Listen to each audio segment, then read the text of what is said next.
ಇವಾಗ ಕಾಣಿಸ್ತಾರೆ. Hi hello friends, welcome back to our YouTube channel. ನಾನು ನಿಮ್ಮ ರೂಪಾ ಸುರೇಶ್. ಹೇಗಿದ್ದೀರಾ ಎಲ್ಲರೂ ತುಂಬಾ ಚೆನ್ನಾಗಿದ್ದೀರಾ ಅಂತ ಭಾವಿಸ್ತಾ ಇದ್ದೀನಿ. ನನ್ನ ಇವತ್ತಿನ ಲಾಗ್ ಬಂದು ಯುಗಾದಿ ಹಬ್ಬದ ಮಾರ್ನಿಂಗ್ ಲಾಗು. ನಾವಿವತ್ತು ನಮ್ಮ ಮನೆ ದೇವಸ್ಥಾನಕ್ಕೆ ಹೋಗ್ತೀವಿ. ದೇವಸ್ಥಾನಕ್ಕೆ ಹೋಗುವಾಗ ಏನೆಲ್ಲ ಆಗುತ್ತೆ ಅನ್ನೋದ್ರ ಬಗ್ಗೆ ನಾನು ಇವತ್ತು ವ್ಲಾಗ್ನ ಮಾಡ್ತಾಯಿದ್ದೀನಿ. ಅದಕ್ಕೂ ಮುಂಚೆ ಯಾರೆಲ್ಲ ಫಸ್ಟ್ ಟೈಮ್ ನನ್ನ ಚಾನಲ್ನ ನೋಡ್ತಾ ಇದ್ದೀರೋ ದಯವಿಟ್ಟು ಸಬ್ಸ್ಕ್ರೈಬ್ನ ಮಾಡಿಕೊಂಡು ನೋಡಿ.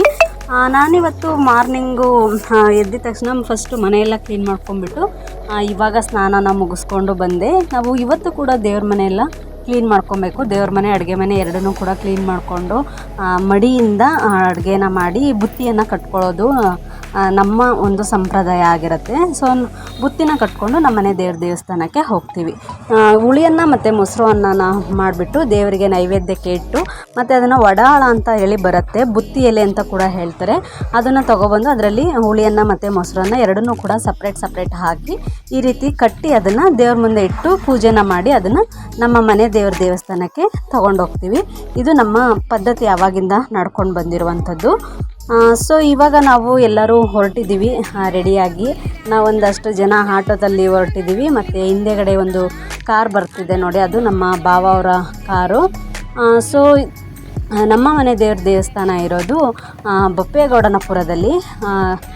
ಅಲ್ಲಿ ಶ್ರೀ ಮಂಟೇಸ್ವಾಮಿ ಅಂತ ಹೇಳಿ. ಸೊ ಹಿಂದೆಗಡೆ ಕಾರ್ ಬರ್ತಾಯಿದೆ ನಮ್ಮ ಭಾವ ಅವ್ರದ್ದು. ಅವರು ನಮ್ಮನ್ನು ಓವರ್ಟೇಕ್ ಮಾಡಿ ಇವಾಗ ಮುಂದೆ ಹೋಗ್ತಾ ಇದ್ದಾರೆ ನೋಡಿ. ಸೊ ಅಲ್ಲಿಗೆ ನಾವು ಪ್ರತಿ ವರ್ಷ ಕೂಡ ಯುಗಾದಿ ಹಬ್ಬದ ಮಾರನೇ ದಿನ ಹೊರಡ್ತೀವಿ. ಪ್ರತಿ ವರ್ಷ ಕೂಡ ನಾವು ಯಾರು ಎಲ್ಲೇ ಇದ್ರೂ ಕೂಡ ಅವತ್ತಿನ ದಿನ ನಾವು ದೇವಸ್ಥಾನಕ್ಕೆ ಬರ್ತೀವಿ. ನಮ್ಮ ರಿಲೇಟಿವ್ಸ್ ಕೂಡ ಎಲ್ಲರೂ ಬರ್ತಾರೆ. ಸೊ ನನ್ನ ಹಸ್ಬೆಂಡ್ ಕೂಡ ಗಾಡಿಯಲ್ಲಿ ಬರ್ತಾ ಇದ್ದಾರೆ ಹಿಂದೆ.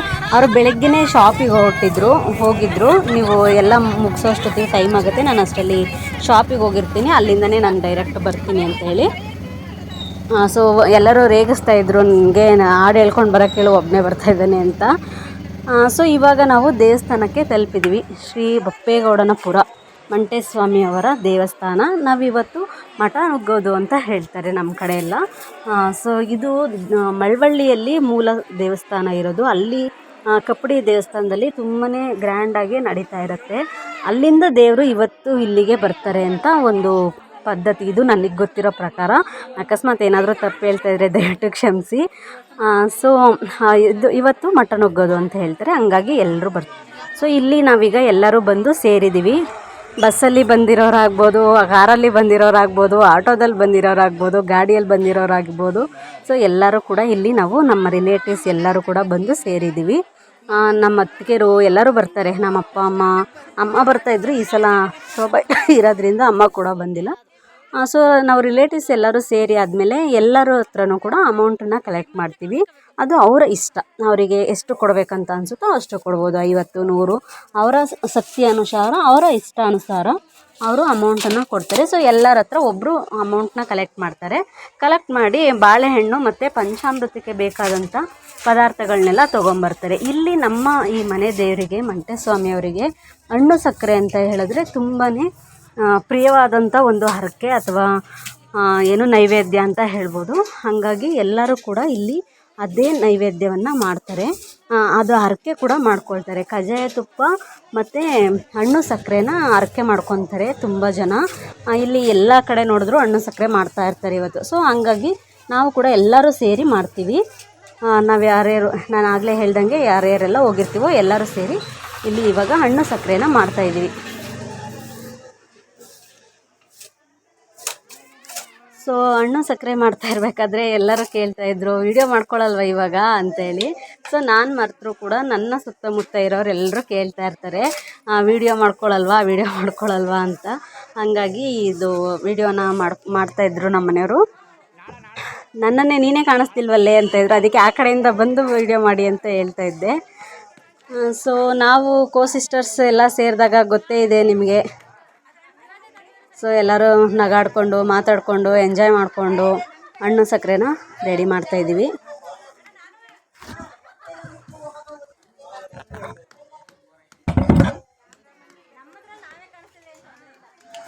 ಸೊ ಇಲ್ಲಿ ಈ ಸಲ ನಮ್ಮ ಅತ್ತಿಗೆರು ಇಬ್ಬರು ಮಿಸ್ ಆಗಿದ್ದಾರೆ. ಇಬ್ಬರು ಅತ್ತಿಗೆರು ಮತ್ತು ಮಕ್ಕಳೆಲ್ಲ ಬರೋರು. ಅವರು ಈ ಸಲ ಬಂದಿಲ್ಲ ಇಬ್ಬರು, ಅವರಿಬ್ಬರು ಮಿಸ್ ಆಗಿದ್ದಾರೆ. ಇನ್ನು ಎಲ್ಲರೂ ಆಲ್ಮೋಸ್ಟ್ ಇದ್ದೀವಿ ನಮ್ಮ ಮನೆಯವರೆಲ್ಲರೂ.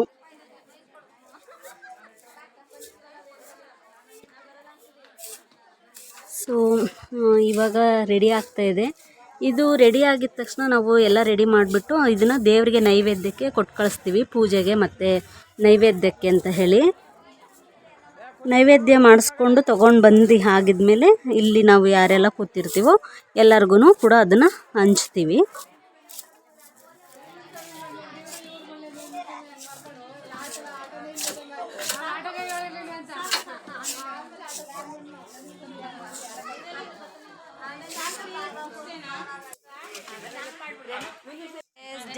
ಮತ್ತು ಜೈಶೀಲಾ ಅರ್ಕೆನ ಮಾಡ್ಕೊಂಡಿದ್ಲು. ಅವಳದು ಕಜ್ಜಾಯ ತುಪ್ಪ ಮಾಡ್ತೀನಿ ಅಂತ ಅರ್ಕೆ ಮಾಡ್ಕೊಂಡಿದ್ದಾಳೆ. ಅವಳದು 5 ವರ್ಷ ಅರ್ಕೆ ಇದೆ.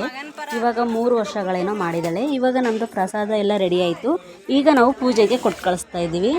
ನೈವೇದ್ಯಕ್ಕೆ ಒಂದು ತಟ್ಟೆನಲ್ಲಿ ಹಾಕಿ ಮತ್ತು ಹಾಗೆ ಪೂಜೆ ಕೂಡ ಎಲ್ಲರೂ ಸೇರಿಸಿ ಪೂಜೆ ಕೂಡ ಮಾಡಿಸ್ಕೊಂಡು ಬರ್ತಾರೆ. ಇದು ಮಾಡಿಸ್ಕೊಂಡು ಬಂದು ನೈವೇದ್ಯ ಎಲ್ಲ ಮಾಡಿಸ್ಕೊಂಡು ಬಂದಾಗಿದ್ಮೇಲೆ ಅಲ್ಲಿ ನೈವೇದ್ಯಕ್ಕೆ ಏನು ತೊಗೊಂಡೋಗಿರ್ತಾರೆ ಅದನ್ನು ತೊಗೊಬಂದು ನಾವು ಮುಂಚೆ ಮಾಡಿಟ್ಕೊಂಡಿರೋ ಪ್ರಸಾದಕ್ಕೆ ಮಿಕ್ಸ್ ಮಾಡಿ ಅದನ್ನು ಎಲ್ಲರಿಗೂ ಕೂಡ ಕೊಡ್ತೀವಿ. ಇವಾಗ ಎಲ್ಲರಿಗೂ ಕೊಟ್ಟು ನಾವು ಪ್ರಸಾದ ತಿಂದು ಆಯಿತು. ಈಗ ನಾವು ಎಲ್ಲರೂ ಊಟಕ್ಕೆ ಹೊರಟಿದ್ದೀವಿ.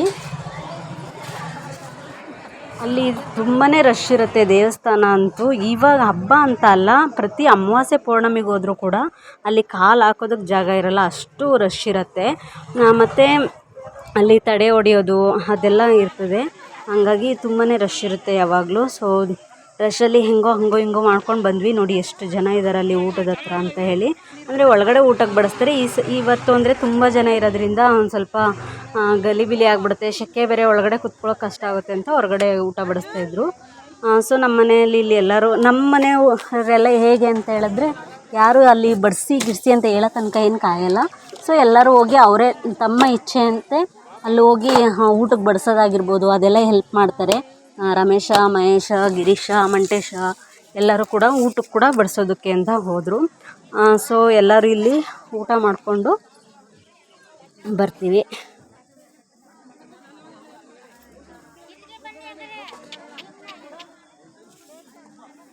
ಇಲ್ಲಿ ದೇವಸ್ಥಾನದಲ್ಲಿ ಊಟ ಎಷ್ಟು ರುಚಿಯಾಗಿರುತ್ತೆ ಅಂದರೆ ಅದನ್ನು ಹೇಳಲಿಕ್ಕಾಗಲ್ಲ, ಅಷ್ಟು ರುಚಿಯಾಗಿರುತ್ತೆ ಊಟ ಅಂತೂ. ಅನ್ನ ಸಾಂಬಾರು ತಿಂದ್ರೇ ಹೊಟ್ಟೆ ತುಂಬೋಗ್ಬಿಡುತ್ತೆ, ಹಂಗೆ ಅಷ್ಟು ರುಚಿಯಾಗಿರುತ್ತೆ.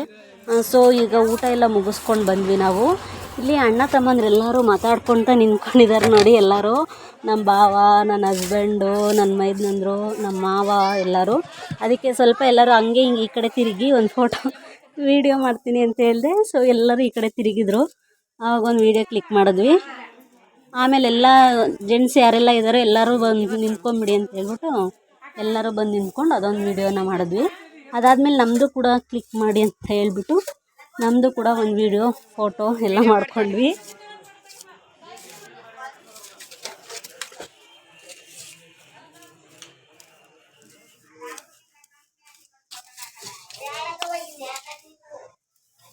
ಸೊ ಇವಾಗ ಪೂಜೆ ಎಲ್ಲ ಮುಗೀತು, ಊಟ ಎಲ್ಲ ಆಯಿತು. ಇವತ್ತು ನಾವು ಇಲ್ಲೇ ಹಾಲ್ಟ್ ಆಗ್ತೀವಿ, ಯಾಕಂದರೆ ಬುತ್ತಿ ಕಟ್ಕೊಬಂದಿರೋದ್ರಿಂದ ಅದನ್ನು ಮರು ದಿವಸ ಮಾರನೆಗೆ ನಾವು ಓಪನ್ ಮಾಡೋದು. ಇದು ಮೂಗ್ಮಾರಮ್ಮನ ದೇವಸ್ಥಾನ ಅಂತೇಳಿ ಅಲ್ಲೇ ಬಪ್ಪೇಗೌಡನಪುರದಲ್ಲೇ ಇದೆ, ತುಂಬ ಚೆನ್ನಾಗಿದೆ ಅದು ಕೂಡ. ನಾವಿಲ್ಲೇ ಹಾಲ್ಟ್ ಆಗೋದ್ರಿಂದ ಇಲ್ಲಿ ಹೊರಮಠ ಅಂತ ಇದೆ, ಅಲ್ಲಿಗೆ ಹೋಗೋದಕ್ಕೆ ಅಂತ ಹೊರಟ್ವಿ. ಅಲ್ಲಿ ಹೋಗ್ತಾ ಉದ್ದಕ್ಕೂ ಸಾಲಾಗೆ ಅಂಗಡಿಗಳು ನಮಗೆ ಪ್ರತಿಯೊಂದು ಸಿಗುತ್ತೆ. ಅಲ್ಲಿ ಕಡಲೆಪುರಿ ಆಗಿರ್ಬೋದು ಅಥವಾ ಸ್ವೀಟ್ಸ್ ಆಗಿರ್ಬೋದು, ಹಲ್ವಾ ಮತ್ತು ಪೂಜೆ ಸಾಮಾನು ಅದು ಆ ಥರ ಬೀದಿ ಬದಿಲಿ ಎಲ್ಲ ವ್ಯಾಪಾರಸ್ಥರು ಇಟ್ಕೊಂಡಿರ್ತಾರೆ. ಇವಾಗ ಜನ ಜಾಸ್ತಿ ಇರೋದ್ರಿಂದ ವ್ಯಾಪಾರ ಕೂಡ ಅವರಿಗೆ ತುಂಬಾ ಚೆನ್ನಾಗಿ ಆಗತ್ತೆ. ಇದು ರಾತ್ರಿ ಟೈಮು ಅಲ್ಲಿ ಉರಿಗದ್ಗೆ ಅಂತ ಹೇಳಿ ಮಾಡ್ತಾರೆ. ಇವರು ಮಳವಳ್ಳಿ ಬುದ್ಧಿಯವರು. ಸೊ ಇವರು ಇಲ್ಲಿ ನನಗೆ ಅಷ್ಟೊಂದು ಡೀಟೇಲ್ಸ್ ಗೊತ್ತಿಲ್ಲ ಇದ್ರ ಬಗ್ಗೆ. ಇಲ್ಲಿ ಏನಂತ ಹೇಳಿದ್ರೆ ಉರಿಗದ್ಗೆ ಅಂತ ಹೇಳಿದ್ರೆ ಅಲ್ಲಿ ಹೋಗಿ ಅವರು ದೇವ್ರನ್ನ ಪ್ರಾರ್ಥನೆ ಮಾಡಿಕೊಂಡು ಅಲ್ಲಿ ಕುತ್ಕೊಂಡಾಗ ಅಲ್ಲಿ ನಾವು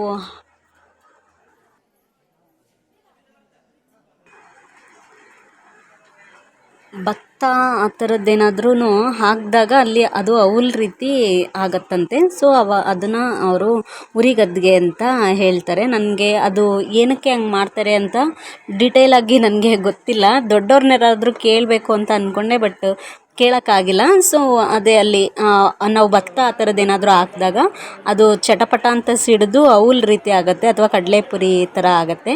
ಅದನ್ನು ಉರಿಗದ್ಗೆ ಅಂತ ಹೇಳ್ತಾರೆ. ಇವರು ಬಪ್ಪೇಗೌಡನಪುರದ ಸ್ವಾಮಿಗಳು.